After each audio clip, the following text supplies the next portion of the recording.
Muy bien, si son tan amables, vamos al libro de Tito, en el Nuevo Testamento, capítulo 3. Hemos titulado el sermón de esta mañana, el qué y el cómo de la salvación. Tanto este domingo, Dios mediante también el próximo domingo, vamos a estar examinando algunas verdades importantes que el apóstol Pablo, inspirado por Dios, nos revela aquí. Tito, capítulo número 3. El qué y el cómo de la salvación. El qué y el cómo de la salvación. Dice, voy a leer desde el verso 1 al verso 8. Recuérdales que estén sujetos a los gobernantes, a las autoridades, que sean obedientes, que estén preparados para toda buena obra, que no injurien a nadie, que no sean contenciosos, sino amables, mostrando toda consideración para con todos los hombres. Porque nosotros también en otro tiempo éramos necios, desobedientes, extraviados, esclavos de deleites y placeres diversos, viviendo en malicia y envidia, aborrecibles y odiándonos unos a otros. Y aquí está el texto que queremos compartir a partir del verso 4. Pero, uno de los peros más hermosos que hay en la Biblia. Eso éramos.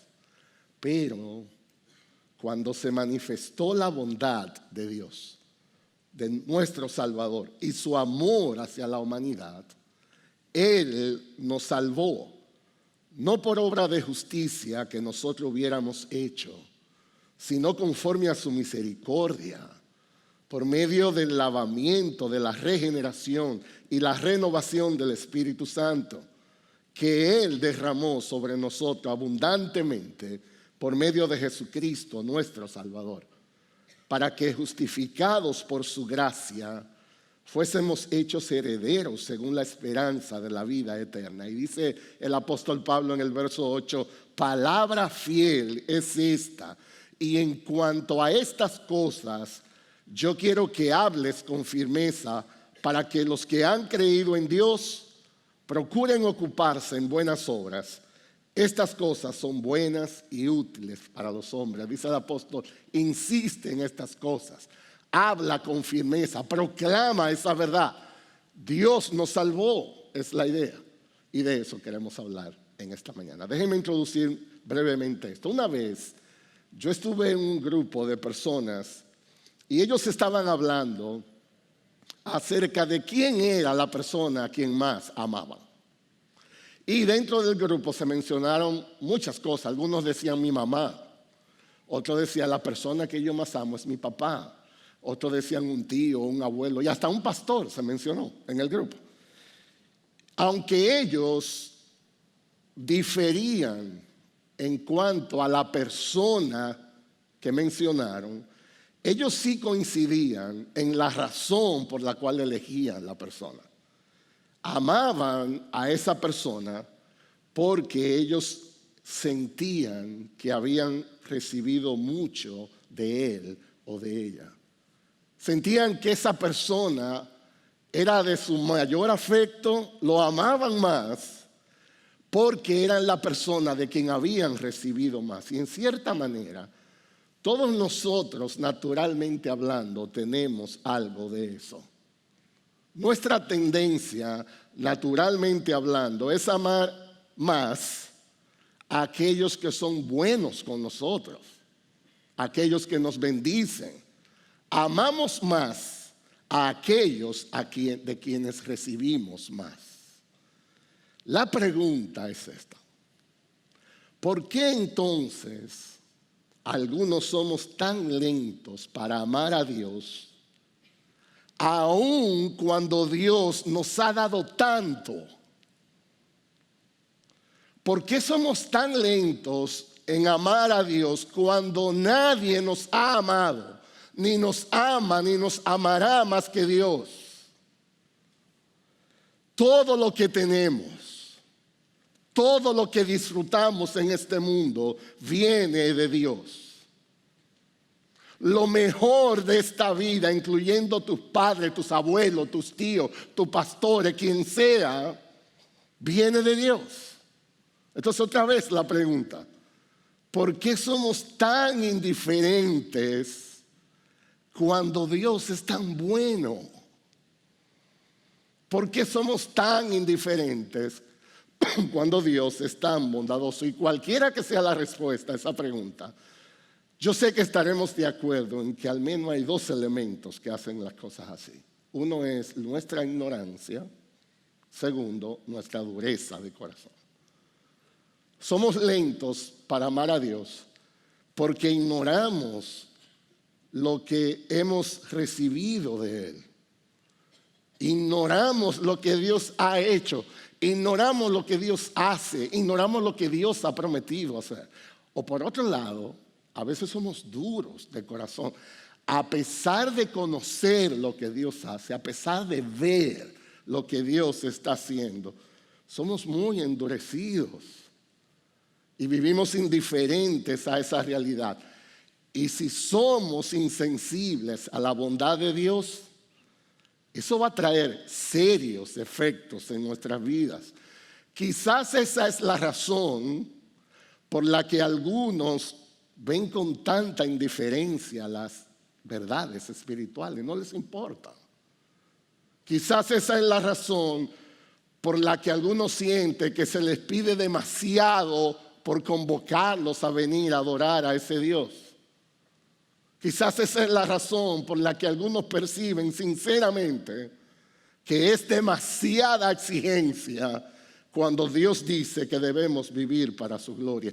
Y mientras seamos insensibles a la bondad de Dios, difícilmente podemos disfrutarlo.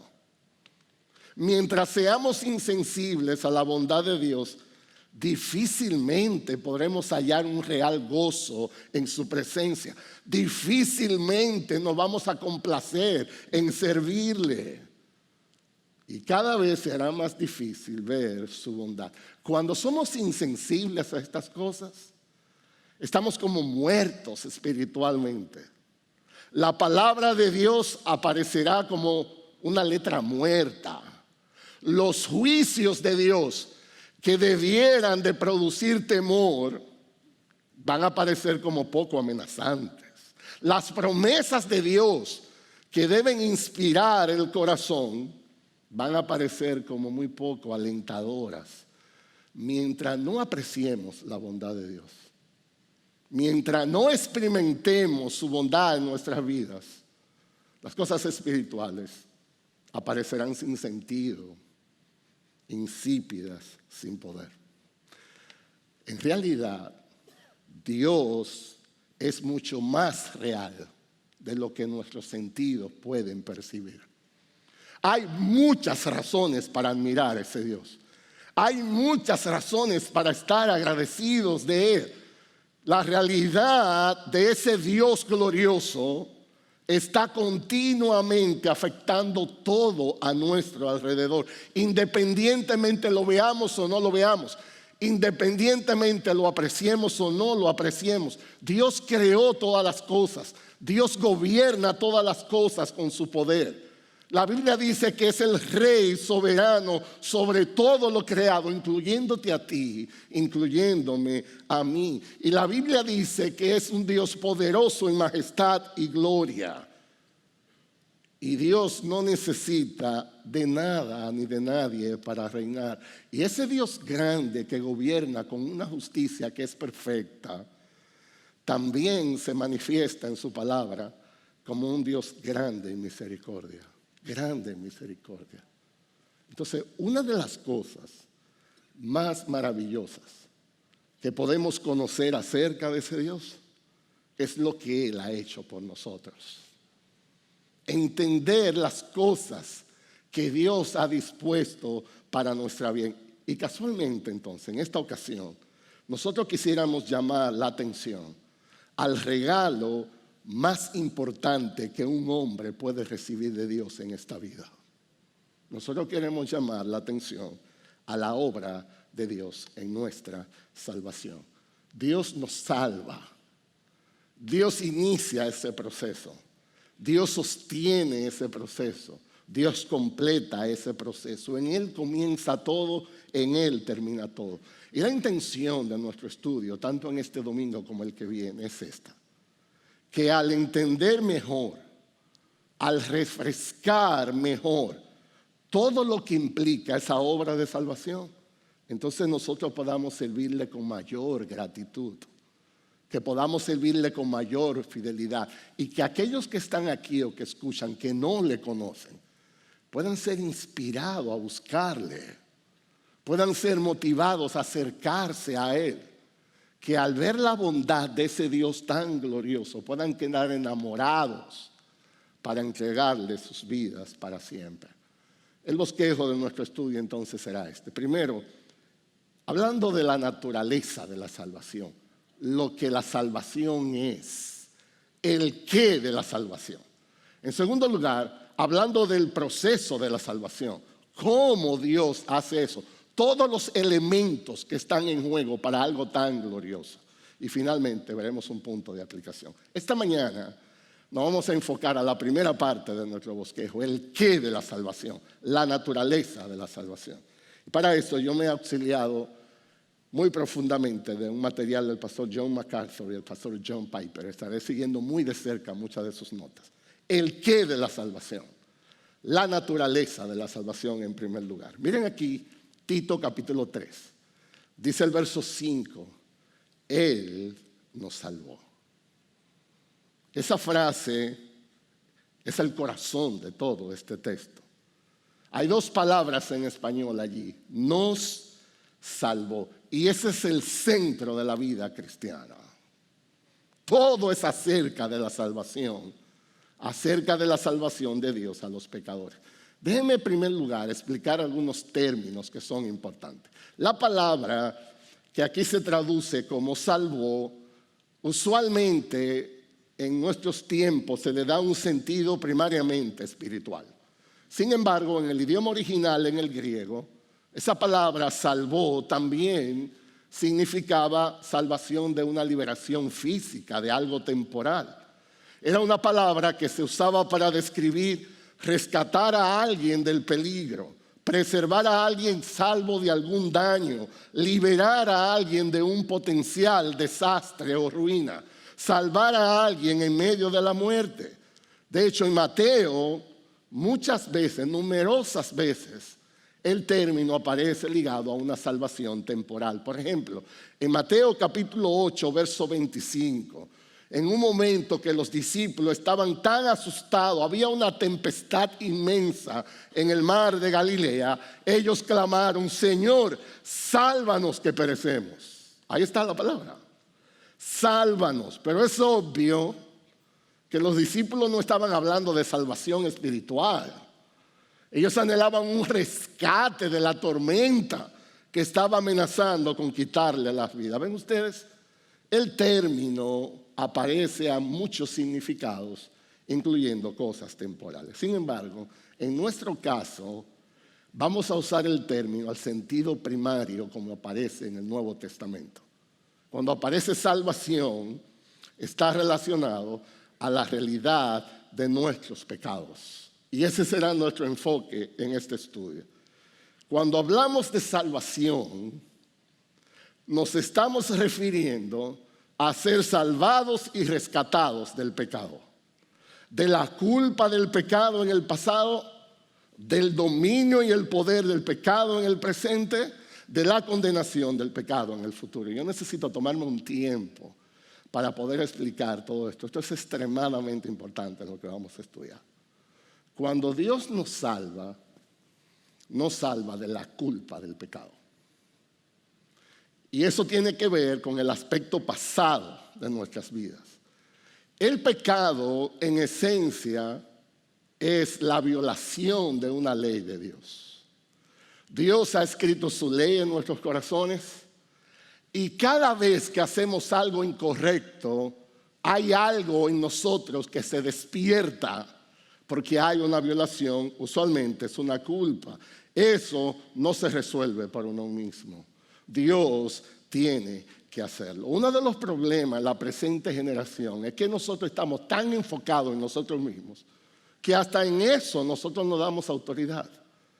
Hay gente en la calle que dice, ay no sufras tanto, perdónate a ti mismo. Y la idea es, ¿qué? O sea, resuelve tú mismo. Pero es imposible. Eso no funciona así. En nuestra Constitución hay diferentes niveles de autoridad. Está el nivel nuestro y es la voz operativa nuestra. Todos los días usted decide muchísimas cosas y usted no consulta a nadie. Usted se levanta, usted elige la ropa que se va a poner, usted elige por qué ruta va a conducir, usted hace uso de su tiempo. Hay muchísimas cosas que nosotros decidimos, buenas y malas. Y es un nivel nuestro, nadie se mete ahí. Pero hay una voz que está por encima de nosotros, que es la voz de nuestra conciencia. Y nosotros no podemos controlar esa voz. Hay personas que pecan contra Dios y están bajo el acoso de esa conciencia.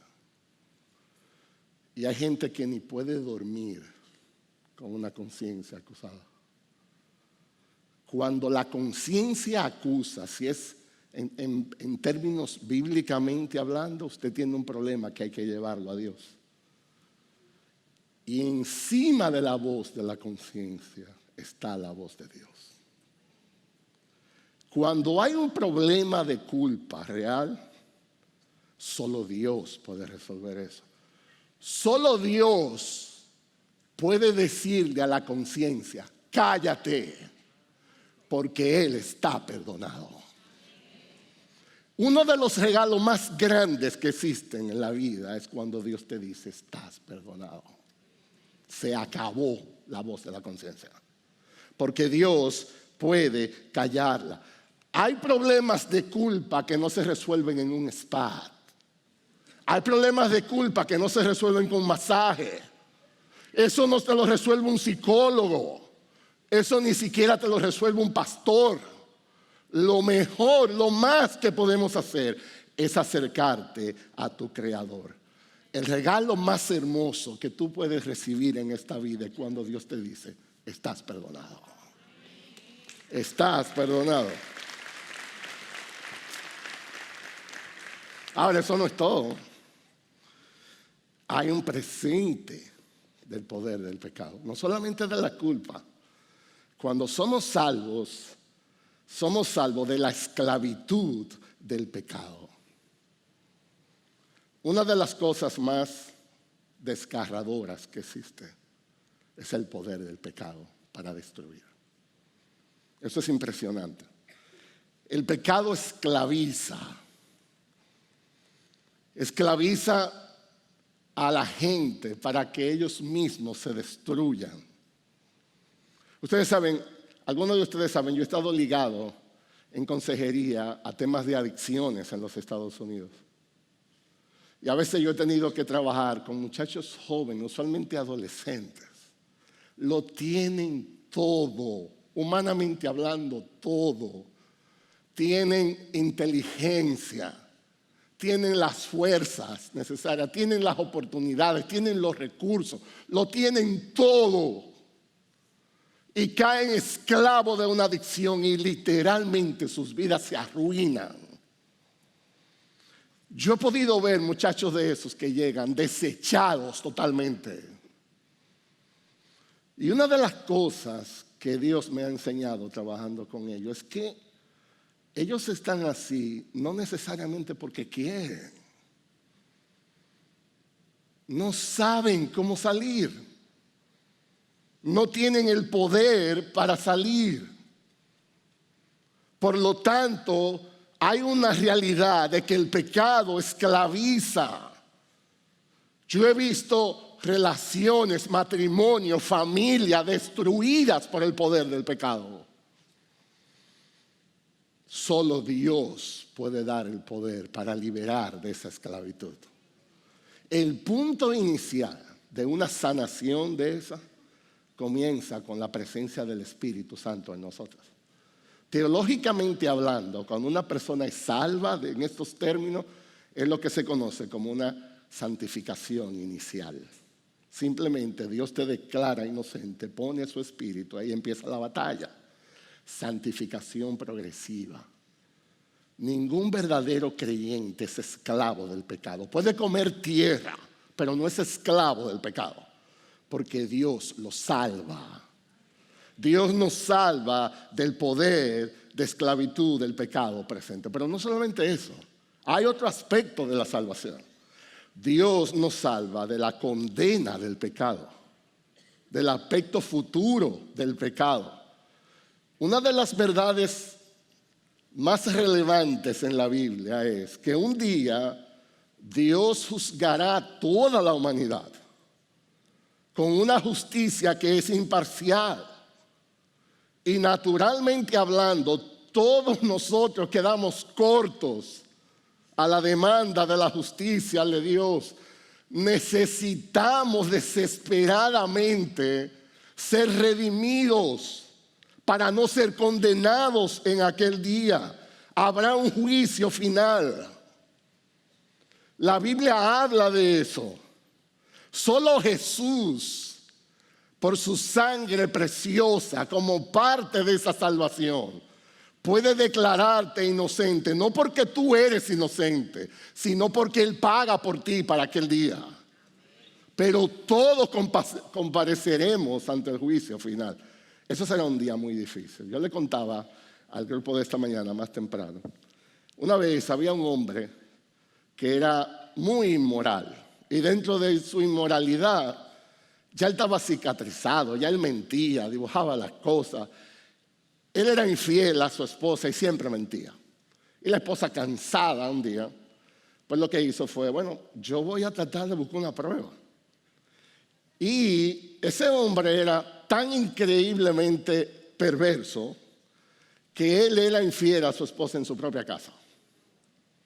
Y la esposa puso un sistema de cámara, de video cerrado, y no lo anunció. Y efectivamente, era un asunto de tiempo. La presa cayó. Ella le dijo, tú me fuiste infiel. Y él negaba, como siempre. Dijo, esta mujer siempre está exagerando.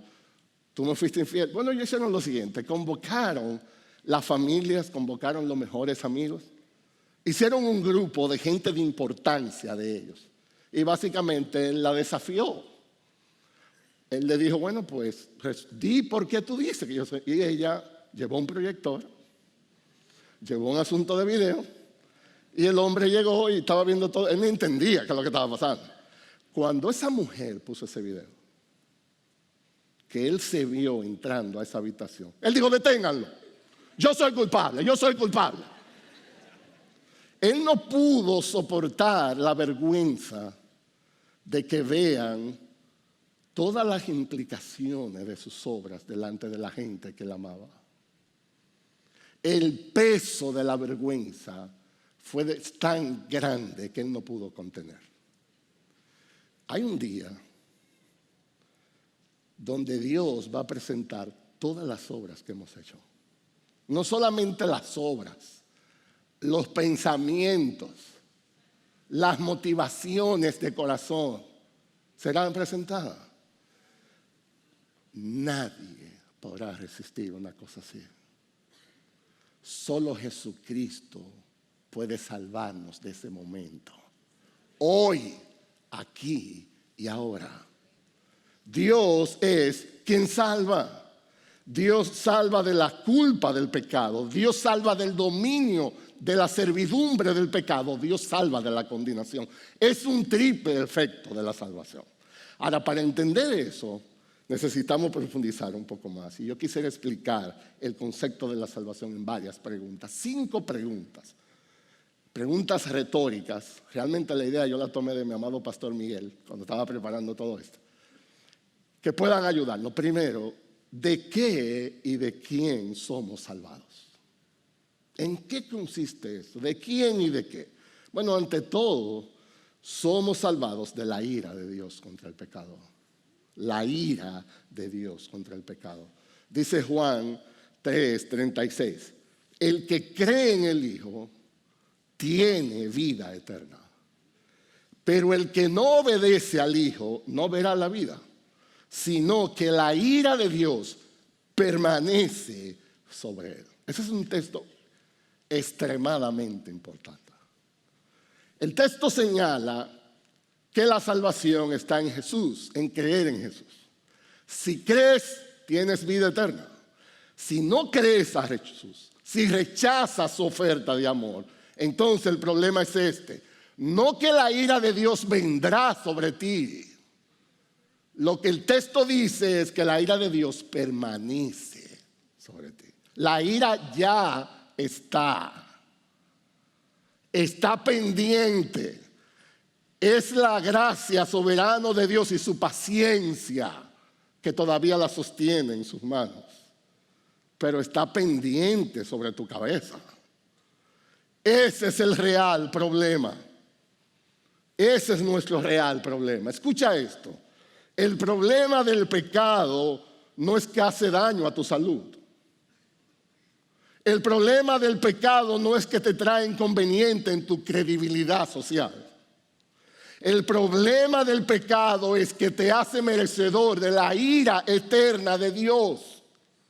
No es un problema temporal. Es un problema de dimensiones eternas. El pecado es pecado porque ofende a un Dios glorioso. El pecado es pecado porque ofende a un Dios santo, un Dios que es eterno. Ese es el problema. Segunda pregunta. ¿Quién realiza esa salvación? ¿Quién la hace? Bueno, nosotros no podemos salvarnos a nosotros mismos.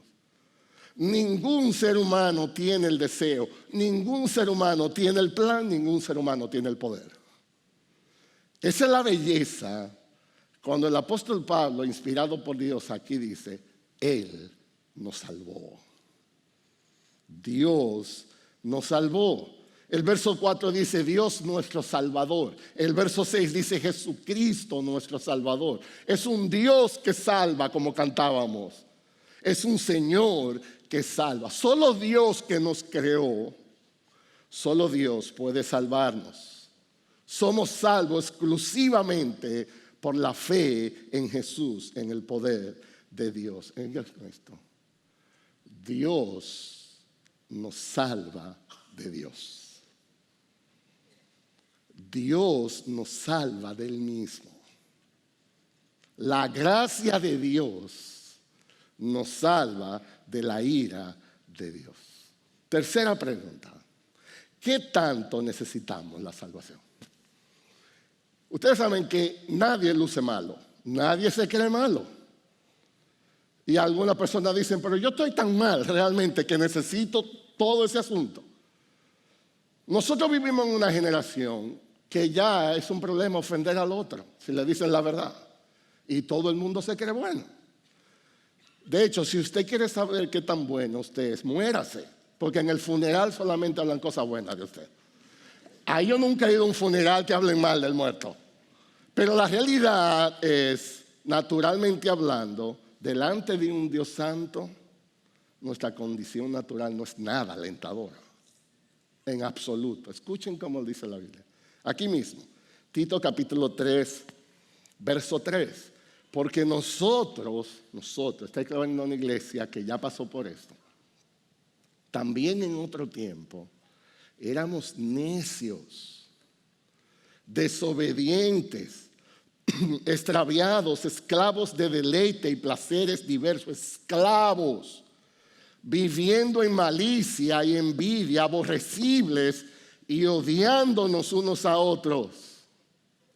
Primera a los Corintios 6, 9 y 10 dice, ¿o no sabéis que los injustos no heredarán el reino de Dios? No os dejéis engañar, ni los inmorales, ni los idólatras, ni los adúlteros, ni los afeminados, ni los homosexuales, ni los ladrones, ni los avaros, ni los borrachos, ni los difamadores, ni los estafadores heredarán el reino de Dios. Yo no sé qué usted cree de esa lista. Romanos 1:18 dice, porque la ira de Dios se revela desde el cielo contra toda impiedad y toda injusticia de los hombres que detienen con injusticia la verdad.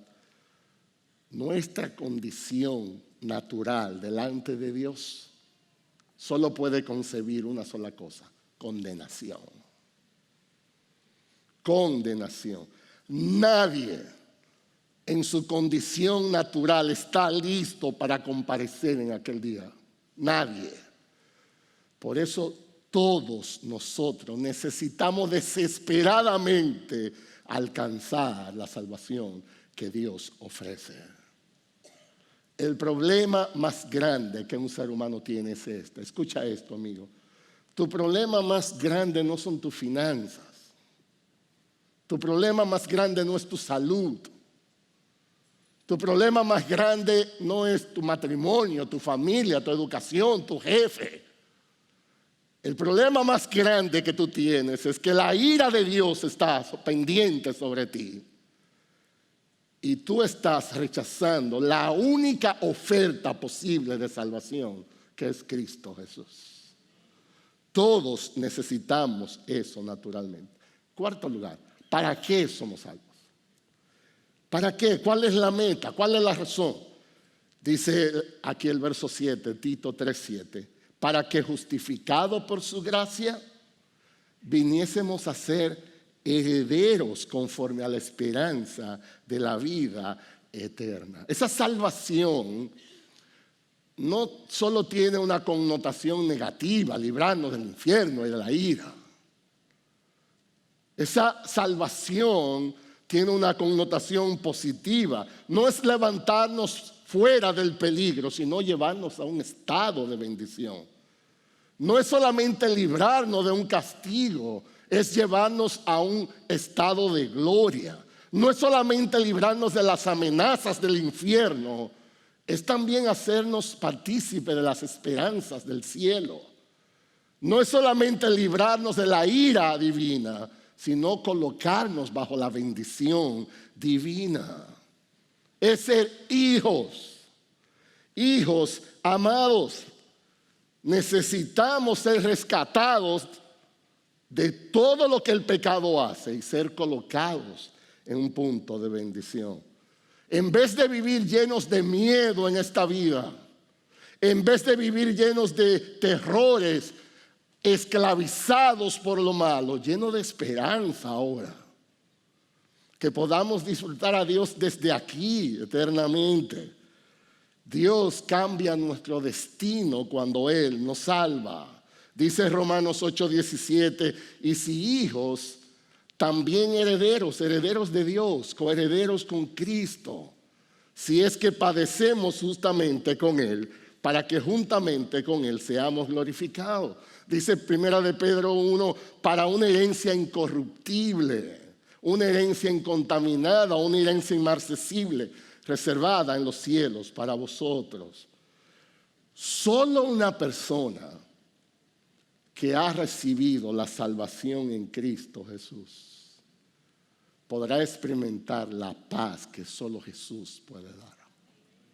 Es una vida muy diferente. Ya Dios no es un juez. Ahora Dios será un padre amante. Un padre amante. Es muy diferente la situación. Esta mañana al primer grupo yo le hacía uno de mis famosos cuentos que se adapta mucho a esta realidad. Viviendo en Minnesota, nuestra familia, en un diciembre, ya entrado en el invierno con mucha nieve, allá las regulaciones de tránsito son mucho más severas en el invierno, porque hay tanta nieve, lo que le llaman hielo negro, que es la nieve, se adapta al pavimento y usted no la ve, pero usted está sobre nieve. Allá la gente dice que cuando uno maneja sobre la nieve, el carro se pone malcriado, porque no responde. Usted frena y él sigue, y él dobla para donde sea, y por tanto las regulaciones son. Un día yo estaba llevando a mi hijo a un juego muy importante de básquetbol y iba 5 millas más de lo requerido, de lo que se permitía. Y ustedes saben cómo es, cuando usted más rápido anda, más problemas usted va a tener.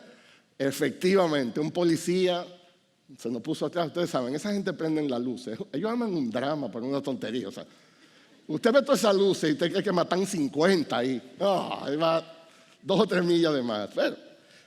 Pero cuando ellos se le ponen detrás, no es para saludarlo. Usted puede estar seguro que para eso. Entonces aquí está el policía, yo llegué y bueno, y dice, ¿usted iba en exceso de velocidad? Sí, o sea, ¿y por qué usted iba tan pronto? Bueno, porque mi hijo tiene un juego. Dice, mire señor, es mejor llegar tarde que usted tenga un accidente. Y usted sabe, él me dio un sermón, yo me lo sé ese sermón. Eso es lo que yo hago, dar sermones a la gente. Así que yo me lo sabía. El punto es que el policía dijo, mire, vamos a una cosa, lo voy a considerar, le voy a poner una multa pequeña, será como una advertencia, no va a afectar su licencia. Y bien, yo creo que resolví todo bien. A las 2 semanas llegó una cosa que decía que yo andaba sin seguro. No solamente había una multa, sino que decía que a mí el policía cuando me atrapó, yo no tenía seguro legal para manejar. Y ya sí estamos hablando de una cosa seria ya. Entonces hay un teléfono que a uno le dan y yo llamé y dijeron, tiene que venir. Yo dije, pero yo necesito ir con un abogado. No, no, usted puede venir. Yo me arrepentí de no ir con un abogado. Además, hay un anciano en la iglesia allá en Bethlehem que servía, que tiene una firma de abogado inmensa y es uno de mis mejores amigos. Pero fui solo. El punto es que llegué y me dijeron, bueno, aquí es, usted sabe, un palacio de justicia. Yo le digo a la gente que yo no sé por qué eso lo diseñan tan alto, porque usted va entrando y se siente chiquito. Usted entra a un palacio de justicia y ni hable mejor, porque todo está en su contra ahí, todo. Bueno, llegamos, me dijeron, usted, ok, hay un departamento, bla, bla, bla. Y después de pasar, me dijeron, tiene que hablar con un juez. Es un juez el que tiene que... Y yo dije, bueno, yo llamé, me dije, sí, no se preocupe, vaya ahí, lo van a pasar donde un juez. No era un estrado, pero no era una oficinita. Entonces había el juez, había como un asistente, no sé, y el juez me dijo, ¿cuál es su problema? Mire, todo esto en inglés. Aquí está algo y yo quiero decirle que yo tenía mi seguro. Yo luego entendí y me explicaron que es que hay muchos ilegales. Cuando lo atrapan sin seguro, entonces ellos van y sacan un seguro. Y cuando van a la citación llevan un seguro. Pero el punto es si el día del accidente ese seguro estaba vigente. Entonces el juez me dijo, yo quiero hacerle una pregunta. Así muy... Me dijo, venga, siéntese aquí de frente para yo ver. ¿Usted tenía seguro legal de conducir el día del accidente? Y yo, sí, señor, yo tenía seguro legal. Le voy a repetir la pregunta. Así mismo yo dije, bueno, viéndome hacia los ojos, usted el día que el policía lo detuvo, ¿usted tenía seguro legal de conducir? Sí, señor, yo tenía legal de conducir. Póngase de pie. Ya yo estoy pensando, ay, ¿por qué yo no llamé a mi amigo? ¿Qué hago yo aquí solo? Pero dice el pastor Miguel que si tus testimonios no pueden defenderte, no. Bueno, el punto es que él se puso de pie y ahí sí me dijo algo serio. Me dijo, mira, es un juez que te está hablando. Si tú me mientes, tú puedes ir preso. Yo no sabía lo que estaba pasando. Yo lo que sí sabía es que venía Navidad. Yo andaba solo. Minnesota en invierno en la cárcel no debe ser nada alentador. Pero yo estaba muy seguro. Él dijo, mire, póngase de pie. Usted el día que el policía, usted andaba con seguro legal de conducir. Yo lo dije más bajito esta vez. Sí, señor. Yo iba a decir yo creo, pero ya yo... Punto 10, siéntese. Hay un departamento que va a llamar, no es a servicio al cliente de la compañía de seguro que va a llamar. Es una conexión de justicia que ellos tienen de saber. Yo duré 5 minutos esperando en esa sala. Y parecieron como 5 años. Porque ese juez me miraba así. Y yo no sé, él no pestañaba ni nada, porque yo sí hacía la sala alrededor y saltaba. 5 minutos llega, sí, él se confirmó, él tenía seguro legal, fue un error, entonces el juez, en español ahora, él me dice, en español, cuando él ve, a mucha felicidad, me dice, en español, y dice, ¿qué usted hace? Y yo soy pastor. ¿Qué?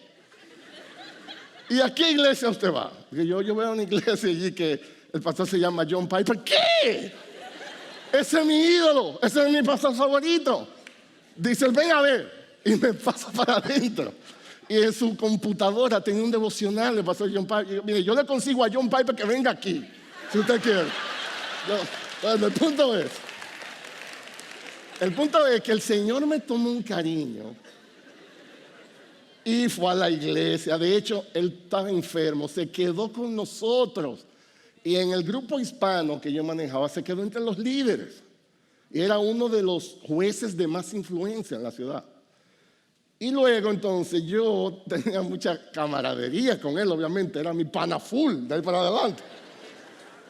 Pero yo recordaba esos 5 minutos que él estaba de aquel lado, siendo un juez. Qué diferencia tan grande a este señor ahora que era como mi papá, que estaba al lado mío. Y eso es justamente lo que puede pasar con Dios. Justamente.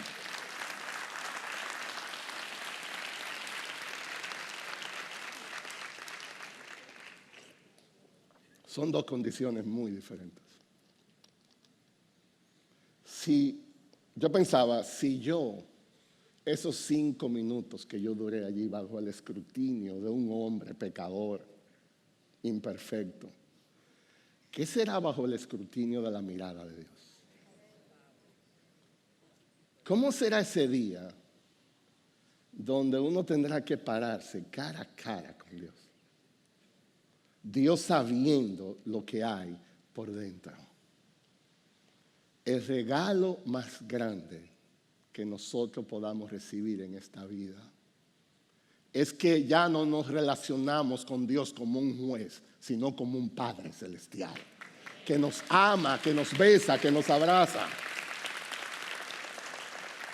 Y en quinto lugar, ¿qué tan importante es la salvación? Si todo eso es así, no hemos hablado del cómo todavía, sino de lo que es. Eso es todo para nosotros. Todo para nosotros como creyentes. Nosotros amamos esa palabra, amamos el concepto, amamos lo que implica.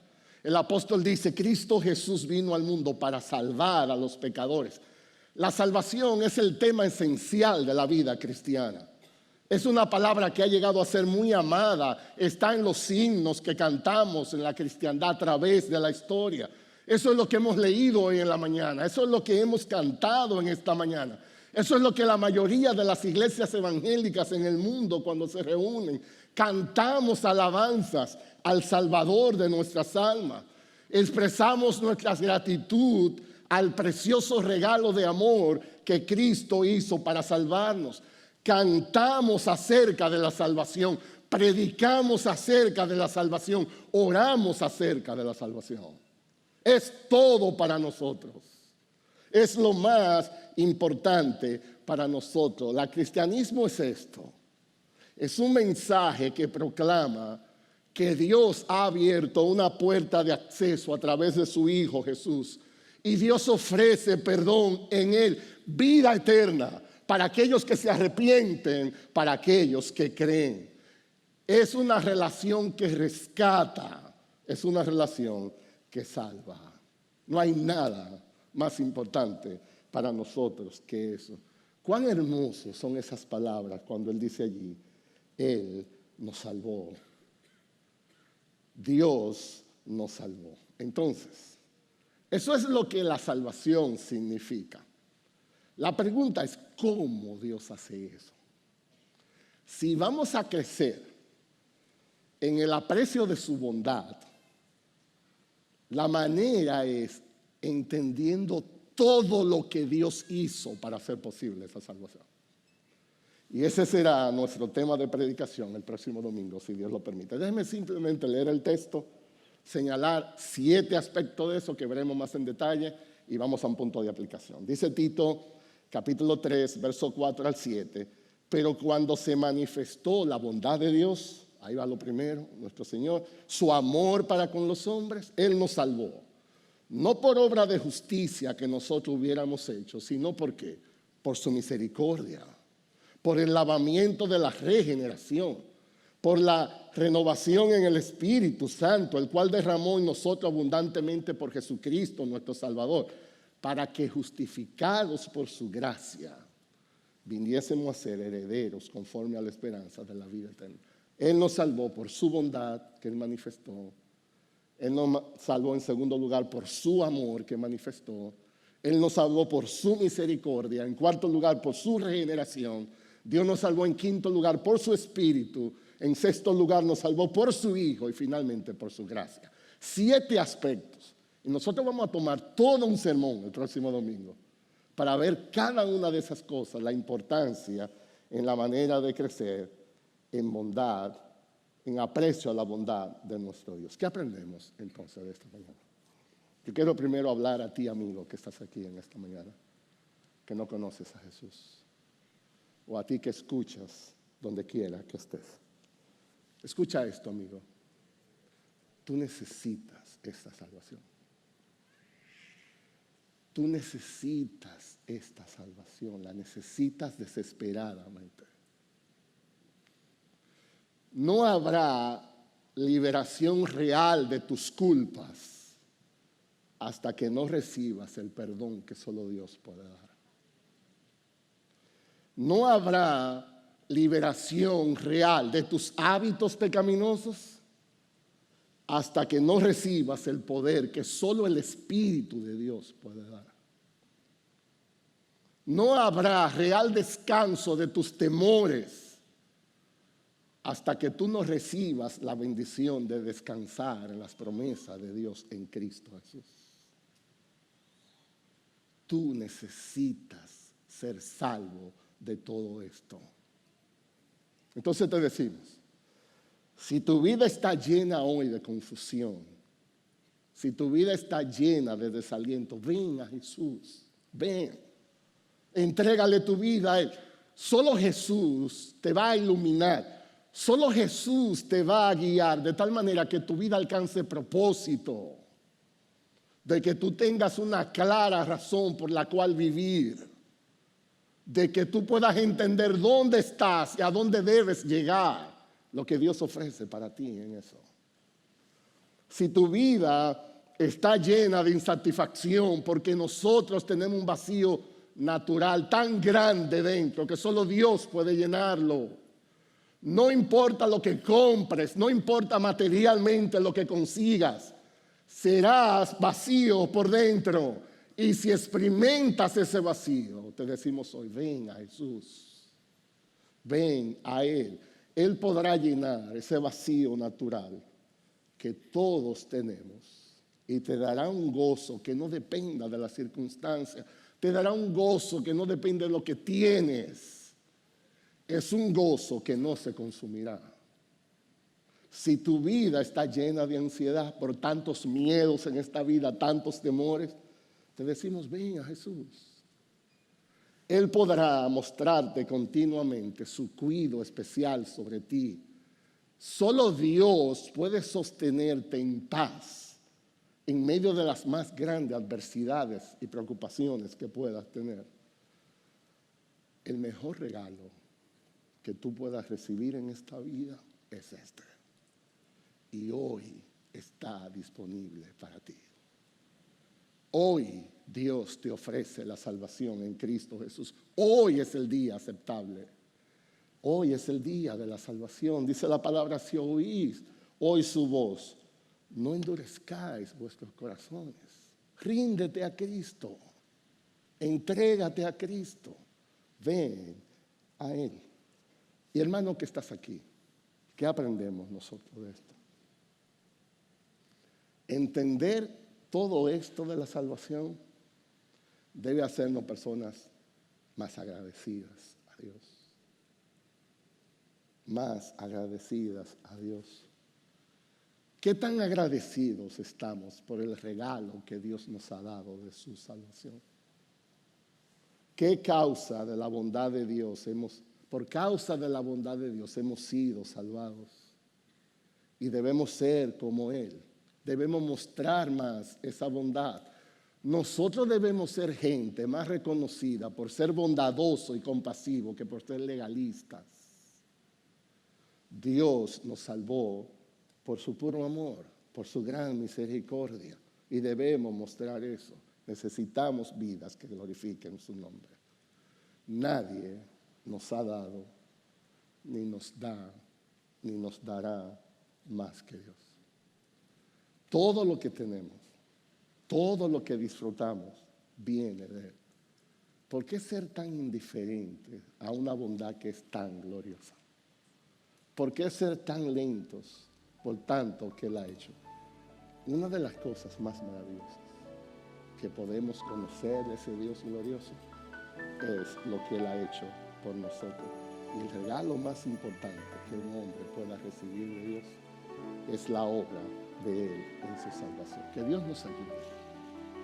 De tal manera que al refrescar, al mejorar nuestro entendimiento de todo lo que implica su obra de salvación, entonces podamos servirle con mayor gratitud.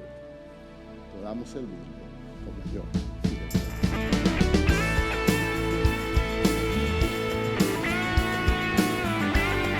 Esta es una producción que llega hasta ustedes gracias a los aportes de individuos y empresas comprometidos con la defensa de la fe. Para más información, preguntas y comentarios, visite nuestra página de internet www.integridadysabiduría.org. En esta página encontrará información sobre la producción de este y otros recursos que ponemos a su disposición, como también las formas en las que usted puede contribuir con la producción de programas como estos.